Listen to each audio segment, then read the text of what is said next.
আমাদের রুহগুলো কিন্তু মরে না, এটা আল্লাহর অর্ডারে ঢুকেছে, আল্লাহর অর্ডারে বের হয়, হয় ইল্লিনে নয় সিজ্জিনে।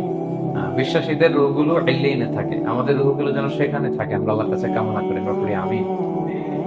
সব জিনিসের হৃদয় আছে, আর কোরআনের হৃদয়ের নাম হচ্ছে সূরা ইয়াসিন।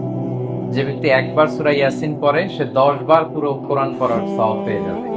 আরেক ফাজিলাতে আছে, রাসূল ইসলাম বলেছেন, ইকরাউ সূরাতা ইয়াসিন আলা মাউতাকুম, তোমাদের মুমূর্ষদের সামনে বসে সূরা ইয়াসিন পড়ো।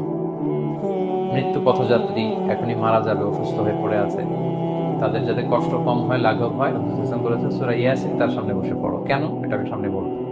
এগুলো দঈফ সনদের। হাসান পর্যায়ের একটা মাওকুফ হাদিস আছে, ইবনে আব্বাস রাদিয়াল্লাহু তাআলা আনহু বলতেন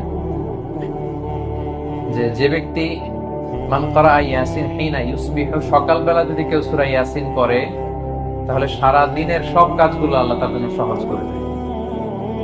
আবার রাতে যদি কেউ সূরা ইয়াসিন পড়ে, সারা রাতের সব কাজ তার জন্য আল্লাহ তাআলা সহজ করে দেয়।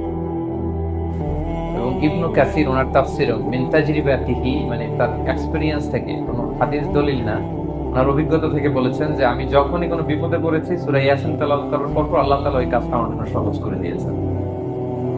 তো এখন সূরা ইয়াসিন বেশি বেশি তেলাওয়াত করবেন তো নাকি? মাশাআল্লাহ, ঠিক আছে।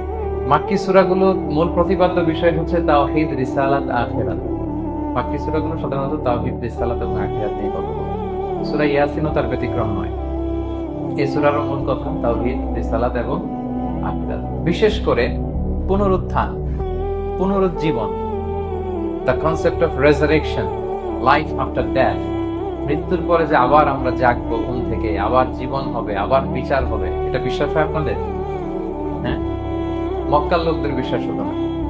তারা অবাক হয়ে শুনতো রাসূল সাল্লাল্লাহু আলাইহি ওয়াসাল্লামের কাছ থেকে যে, বলে কি আমরা মরে যাব, পচে যাব, গলে যাব, জীর্ণ শীর্ণ হয়ে যাব, আমাদের হাড্ডি খুঁজে পাওয়া যাবে না, অস্তিত্ব পাওয়া যাবে না, আবার আমরা নাকি জীবিত হব, আবার নাকি উঠবো, আবার বিচার, আবার কি কি বলে মহান।